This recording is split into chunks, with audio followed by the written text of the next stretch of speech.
Welcome to Santa Clarita Weekly, where we cover all things local in Santa Clarita Valley every Saturday morning at 9 on KQRU 107.9. Join hosts Tim Haddock and Sage Rafferty as they uncover the latest news, events, sports highlights, and more, keeping you connected and engaged with what matters most in our hometown. Welcome back for another edition of Santa Clarita Weekly with Tim Haddock and Sage Rafferty. I'm Sage, he's Tim. You could listen to us on the radio at KQRU 107.9 FM on Saturday mornings at 9 o'clock. We're also in TikTok, YouTube, and Instagram, and you can find us online at santaclaritastar.com. Businesswoman Patsy Ayala was sworn in as the newest member of the Santa Clarita City Council, while outgoing City Councilmember Cameron Smyth was lauded for his long service to Santa Clarita.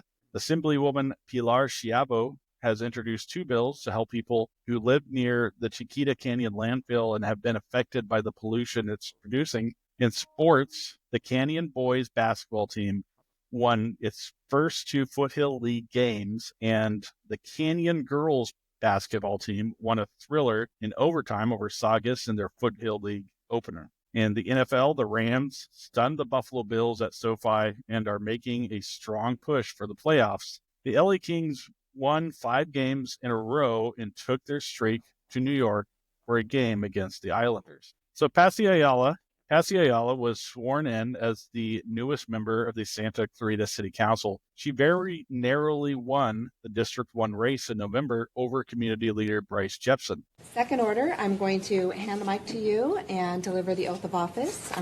So if I can hand the mic to you and you will repeat after me. Please raise your right hand. I, Patsy Ayala, do solemnly swear that I will support and defend the Constitution of the United States Constitution of the United States and the Constitution of the State of California and the Constitution of the State of California against all enemies, foreign and domestic, that I will bear true faith and allegiance that I will bear true faith and allegiance to the Constitution of the United States to the Constitution of the United States and the Constitution of the State of California, and the Constitution of the State of California, that I take this obligation freely without any mental reservation or purpose of evasion, that I will well and faithfully discharge the duties about which I'm about to enter. Congratulations. Thank you.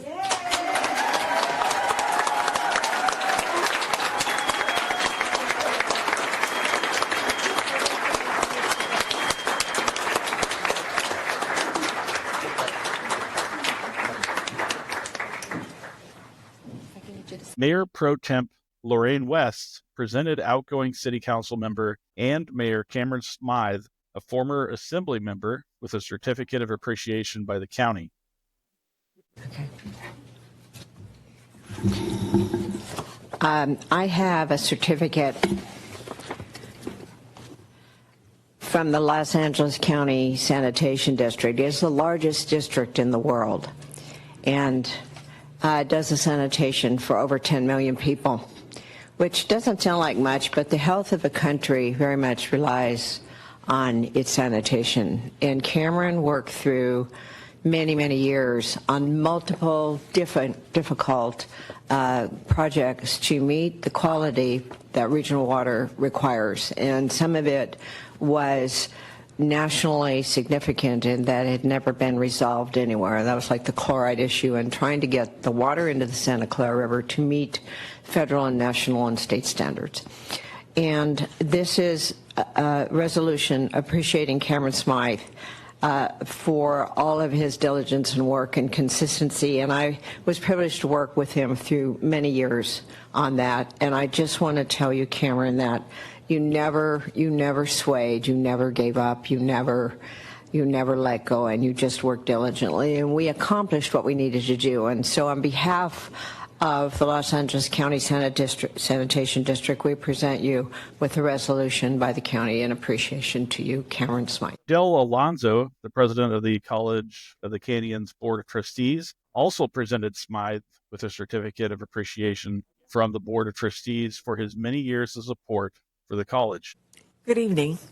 I have a resolution from the Santa Clarita Community College District where I'm the president of the Board of Trustees, and I'm here, and it's my honor to thank you for your service to this community and for your support of the college through all these years. It's a long resolution. I won't read it all, but do want to say that whereas Mr. Cameron Smyth has consistently supported College of the Canyons throughout his career in elected office, including serving as co-chair of the Yes on E campaign committee that generated $230 million of local facilities funding, approving the city's continued partnership with the Santa Clarita Performing Arts Center at College of the Canyons, and authorizing Assembly Bill 172, which provided more flexibility to the college and the community in using the University Center for hosting events and fundraisers.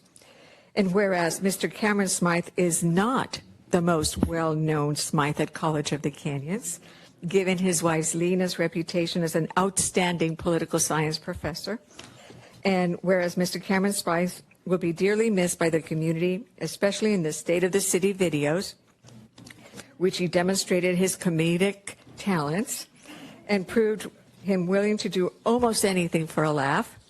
Now, therefore, be it resolved that the people who comprise the community of College of the Canyons do hereby recognize and thank Mr. Cameron Smyth for his dedicated leadership and his outstanding example of public service to the people of Santa Clarita Valley. And I wish him well as he transitions to a new phase of life and finds something meaningful to occupy his time on 2 Tuesday evenings every month. So congratulations, and thank you for your service to the community and for your support of our college.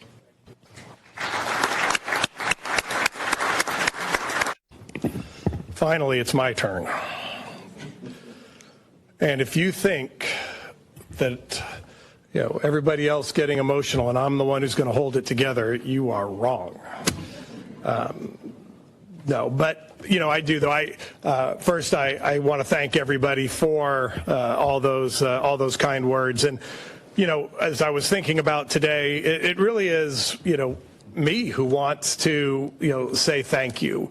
There are so many people throughout my life that have had an impact and helped me get here tonight.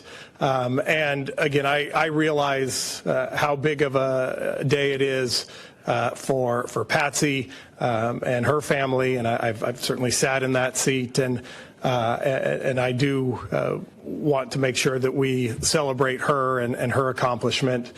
Watching the video and hearing all of the comments, it does remind me of the words of the great 20th century philosopher Ferris Bueller, who said, life moves pretty fast.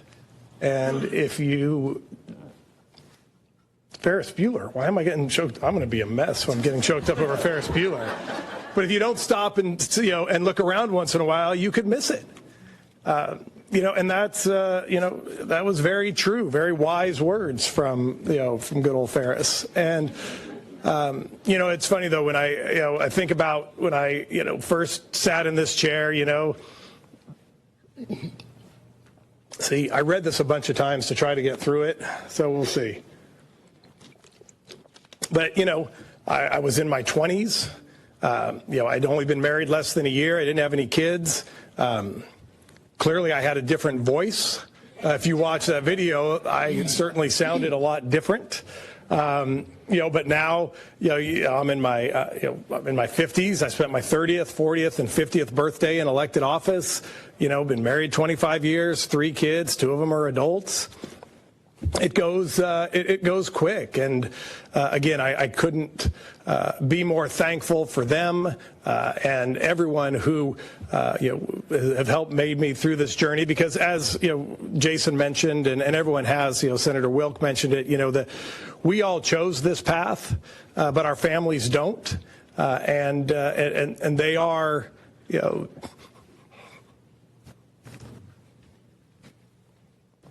they're impacted too.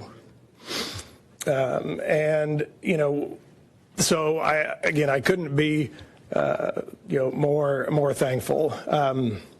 Lorene mentioned it as well. So Cameron Smyth is a native of Santa Clarita. He served in the city council from 2000 to 2006 before being elected to the California State Assembly, where he served from 2006 to 2012.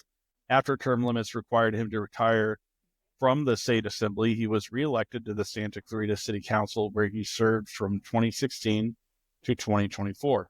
Newly elected City Councilmember Patsy Ayala is a former staffer for outgoing Republican State Senator Scott Wilk. So Pilar Schiavo has introduced two pieces of legislation in the California Assembly to help those near the Chiquita Canyon Landfill and have been affected by the pollution it is producing. One bill is to provide tax relief to go to those who live near the landfill.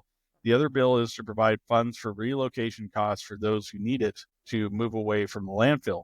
Schiavo introduced the bills in the new legislative session after she was sworn in for her second term in the Assembly earlier this month. In a letter to community members, she wrote, "Once it's referred to committee, letters of support are very helpful, and I'm hoping the county will also support." Newly elected U.S. Congressman George Whiteside said he plans to continue to push for support and relief. Mike Garcia, whose Whiteside defeated in the election for Congress in November, initiated a similar effort in Washington. So the city of Santa Clarita conducted a health survey to address the needs of the community. The U.S. Department of Housing and Urban Development uses results from the survey to distribute block grant funding to help meet the needs of low and moderate income residents in the community.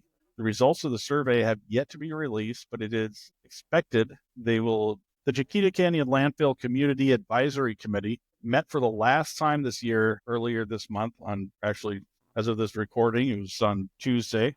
So the meeting provided updates on the legislation Schiavo introduced in the Assembly and on what the landfill operators are doing to address the pollution it is creating in the community. The landfill operators have not identified the root cause of the odors and pollution being produced at the site. It is coming from an older section of the landfill, and it is polluting the air, water, and soil and surrounding and nearby areas. The landfill has been unable to reduce or stop the chemical reactions that are producing the pollution. A multi-agency task force led by the Federal Environmental Protection Agency has been monitoring the site for months and has warned and fined the landfill operators for violating health and safety measures. Recent reports show the landfill sinking, producing nearly 1 million gallons of leachate per month, and is receiving more than 2,000 complaints per month due to the odors and pollutants. You're listening to KQRU 107.9 FM in Santa Clarita. You can listen to Santa Clarita Weekly on Saturday mornings at 9 and on YouTube, Instagram, TikTok, or wherever you listen to podcasts. I'm going to turn it over to my co-host, Tim, to talk about high school sports. Tim? Okay, so the Foothill League basketball seasons got underway for both the boys and the girls, and the Canyon High teams both are off to strong starts. The Canyon boys basketball team won its first two games of the Foothill League season, knocking down Saugus and West Ranch.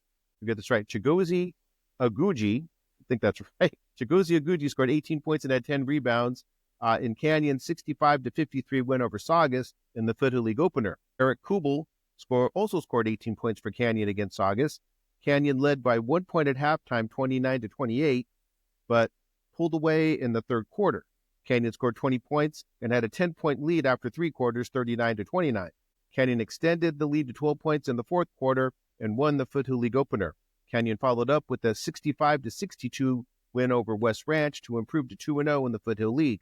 Next up for Canyon is Golden Valley. The Valencia boys basketball team won its first two Foothill League games too.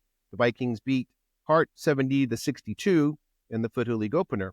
It was a little closer for Valencia against Saugus. Valencia won the second Foothill League game 58-55 over Saugus. Valencia plays Castaic next. The Golden Valley boys basketball team won its Foothill League opener comfortably over Castaic 77-41. Golden Valley plays Hart next. The West Ranch boys split their first two Foothill League games. The Wildcats beat Castaic 73-47 in the league opener, but West Ranch lost to Canyon in the second game 65-62. West Ranch plays Saugus next. The Hart boys basketball team lost to Valencia 70-62 in its Foothill League opener and then lost to Lusinger. Hart plays Golden Valley in his next Foothill League game. The Saugus boys lost its first two Foothill League games. The Centurions lost to Canyon 63-53 and to Valencia 58-55. Saugus plays West Ranch next. And the Castaic boys basketball team is off to an 0-2 start in the Foothill League. Castaic lost to West Ranch and to Golden Valley. Castaic plays Valencia next. The Canyon girls won their first Foothill League game in overtime. Canyon freshman Darby Dunn hit a three-pointer with 30 seconds to play in overtime to give her team a 47-46 win over Saugus in the Foothill League opener for both teams. Dunn scored 12 points in the game. Shannon Wilson led Canyon with 20 points against Saugus. The Canyon girls stayed hot and beat West Ranch 71-21 in their second Foothill League game. Canyon plays Golden Valley next. The Hart girls basketball team handed Valencia its first loss of the season, 65-35 in the Foothill League opener for both teams. It led 37-19 at halftime and coasted against Valencia. Morgan Mack scored 27 points, had 9 assists, and 7 rebounds for Hart. Andrea Ayina added 10 points and 7 rebounds. 4 Hart players scored in double figures. Valencia Kara McKell scored 12 points and had 6 rebounds. Camila Basarova scored 12 points, making 4 three-pointers. But the Hart girls dropped their next two games, 58-37 to Westchester and 65-53 to Palisades. Hart plays Golden Valley next. The Castaic girls lost to West Ranch 42-21 in their Foothill League opener, but won their second league game 46-43 over Golden Valley. Castaic plays Valencia next. The West Ranch girls beat Castaic in their Foothill League opener, then lost to Canyon. West Ranch plays Saugus next. The Valencia girls followed their Foothill League opener loss to Hart with a win over Saugus 55-43. The Golden Valley girls lost to Castaic in their Foothill League opener, but followed with a blowout win over Nordoff 44-22. Golden Valley plays Hart next. The Saugus girls lost their first two Foothill League games, 47-46 to Canyon in overtime and 55-43 to Valencia. Saugus plays West Ranch next. I'm going to give it over to Sage to talk about the Rams. We're going to move on to the NFL, where the Rams played and beat the Bills at SoFi. The Rams had a tough test with the Buffalo Bills coming to LA and SoFi Stadium. The Bills are one of the favorites to make it to the Super Bowl and have one of the best quarterbacks in the league in Josh Allen. The Rams needed a win over the Bills to keep pace in the NFC West standings and keep their playoff hopes alive. The Rams needed a win over the Bills to keep the pace in the NFC West standings and keep their playoff hopes alive. Kyron Williams and Puka Nacua delivered for the Rams in a 44-2 nail-biter over the Bills. Williams and Nacua each scored 2 touchdowns. The Rams scrambled to keep their lead in the fourth quarter and did their best to keep Allen in check. The Bills scored 3 touchdowns in the fourth quarter to cut the Rams' lead to 3 points. Allen threw 3 touchdown passes and scored 3 rushing touchdowns. His touchdown pass to Mac Hollins in the fourth quarter closed the gap for the Bills 38-35. Quarterback Matthew Stafford drove the Rams down the field and found Nacua, who scored his second touchdown of the game and padded the lead 44-35. But the Bills answered with a touchdown drive. Allen scored on a keeper, his third rushing touchdown of the game, with a minute left to play. There wasn't enough time for the Bills to mount another drive, and the Rams ran out the clock. It kept the Rams in second place in the NFC West standings behind the Seattle Seahawks. It also put the Rams in play for a wild card playoff spot. The Rams are 7-6 after 13 games. The Seahawks are 8-5 and lead the NFC West standings. The Rams are also a game behind the Washington Commanders for the last wild card playoff spot in the NFC. Rams receiver Cooper Kupp talked about how the confidence of the team has grown and how his teammates are approaching each game. I don't know. I think there's just a thing that's been built here over the years. It's just part of the fabric of this building, of the guys that are on this team, and guys that have come in here are expected to, mesh into that, are expected to take hold of the beliefs that we have here and the standards that we have here, and that's been built over time. And I think that there's obviously a great value in that. I think you've even seen that in this year, just in parity of the teams. I mean, you can see what Kansas City's been doing. There's something to be said about a team that just believes that they're going to find a way to win games. And some teams that are on the other end of that just believe they're going to find a way to lose it. And you see it over and over again that there's something there when it comes to football, just believing that you're going to find a way to win and making it happen. So I think that's something that in this building that we've taken that mindset, and it's going to continue to be what we're about. Nacua said he is excited to be playing meaningful December football, and it is a message Coach Sean McVay has been sending to his players? Shoot, I guess the mentality is that one day at a time. That's something that I feel like from the moment I stepped into the NFL, that's been my mentality, and it's helped me to be able to focus. That I can't beat San Fran on a Monday walkthrough or whatever we have going on. But man, when the moment comes to be as present as I can, to be aware of the opportunities that are going to present itself, but never run away from the challenges. So I wouldn't say anything really changes, but I definitely look forward to playing football every week. I would definitely say in my college career, I never had the opportunity to play throughout a full game, 12 games, and so last year being the first time to man, you have your bye at the 10 game mark, and you run another 10 games. You're like, holy cow, that's 2 seasons for a college kid, and played all in at one time. So the excitement, but definitely there is a journey because it's I don't know what the analogy is, like we're not sprinting, it's a marathon or something like that. I'm ready for it. I'm in it for the long haul, though. And Stafford said he is looking forward to playing the Foreigners and having another tough test against a division rival. I'm just doing everything I can to try to wrap my head around our plan, how we want to attack and go out there and play as an offense, so I can go, lead those guys in a tough environment, against a really good football team. So obviously, when you're playing meaningful football in December, it's a great thing, and week to week, we just know they mean a lot. Go out there and do everything you can, try to win the game. AI'd in my head in mid-throw. I'm trying to, every throw is different, and I'm just trying to put it in spots that I think are good spots, some better than others. The one on the sideline, obviously I'm cutting it loose probably a hair earlier than I want to. Didn't get to see it as long as I wanted to, so I'm trying to put it in a safe spot. Hey, nothing bad is going to happen if I put it here. If we make the play, great. And I'm trying to calculate that as fast as I possibly can with seeing it for about that long. And so that's just part of playing the position, but it's not something I'm like, trying to extend, the catch radius or any of that kind of stuff. I'm just trying to put it in good spots, and those guys are doing a hell of a job making plays for me. Thank you for listening to Santa Clarita Weekly. You can watch the show on Santa Clarita Star's YouTube channel and Facebook page, as well as listen in on the radio at KQRU 107.9. Visit SantaClaritaStar.com for more content and tune in right here to KQRU 107.9. A new voice for Santa Clarita.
All right, Tim. So how did the Rams manage to contain Josh Allen, who's one of the most dynamic players in the NFL? Well, they didn't contain him. He was the only reason the Bills were in this game at all. I mean, Josh Allen was doing it all. He was throwing for touchdowns. He was rushing for touchdowns. He was keeping drives alive just on sheer will. He is one of the best players in the league, and he was the biggest problem for the Rams in that game. So it wasn't about keeping Josh Allen in check. They do a very good job of trying to keep him contained, but they did keep him contained enough to win this game. I mean, it was a great game. It was back and forth. There was a lot of big plays on both sides, but it just looked like the Rams had more playmakers. They have Nakua, they had Kyron Williams, and Matthew Stafford all making big plays throughout the whole game. It was three big play type athletes on the field for the Rams against one for the Bills, and the Rams overmatched the Bills, at least this time. So how did the Rams defense perform, especially in the second half when the Bills were trying to mount a comeback? Yeah, this was a surprise because if anything, the Rams defense has been playing very well recently, and against the Bills, they struggled.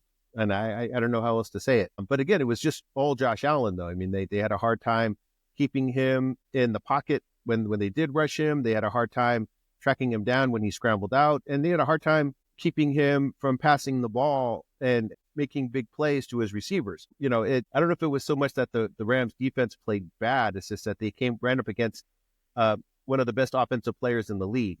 And Josh Allen showed that. Josh Allen showed that he has the ability to win games all on his own, and he was showing it against the Rams. So the Rams defense wasn't great, but it was good enough to win a game for the Rams. So what does this mean for the Rams' playoff aspiration? See, well, yeah, that's just it now. The Rams are in the mix for a couple ways to get into the playoffs. The best route and their best chances of advancing in the playoffs is if they win the NFC West. And they kind of hold their own fate in the NFC West standings. They need to play the Seahawks and the Arizona Cardinals one more time. They get them at home. And if they win those two games, if they beat those two teams, they're going to win the NFC West division. And so they can get in the playoffs if they can win. So those are not easily, but those are games. Both of those games are games that the Rams can win. They have the ability, they have the playmakers, they've shown they have the talent to beat both of those teams. But now they're kind of in the mix for the wild card too. They are chasing down the Washington Commanders. They're close on getting that last wild card playoff spot. But that's a harder route when it comes to running through the playoffs. They'll have to play a first round game. They'll be on the road the entire time during the playoffs. They won't have a home game at all if they're in that last wild card spot. And it just makes the playoff road much, much more difficult. So their best chances of getting into the playoffs is to win the NFC West, beat the Cardinals, and beat the Seahawks, and get in the playoffs that way, so that they may have a home game in the first round, and they may have just an easier route throughout the playoffs to try to do some damage. So they're playing the 49ers next. How do you think they're going to do against the 49ers? Well, they've already beaten the 49ers, and the 49ers are struggling. The 49ers have not been a good team. I mean, they've been an okay team, but they haven't been the same team they have been in the past. So I'm not going to say it's an easy win. It's never an easy game against the 49ers, and it's in Santa Clara. Everything I'm hearing is that the weather is going to be a little wet. It's going to be cold. It's going to be not perfect conditions either. So the more than just a home field advantage, they might have a weather advantage, and they may just have just a comfort zone up in their own stadium. So it's going to be a tough game, and it's it's never an easy game against the 49ers. The Rams are going to have to play one of their best games again, but the 49ers are a team that the Rams are familiar with, and they know how to beat them, and they know what to do to get the upper hand on this team. So it'll be a good game, but it's going to be tough.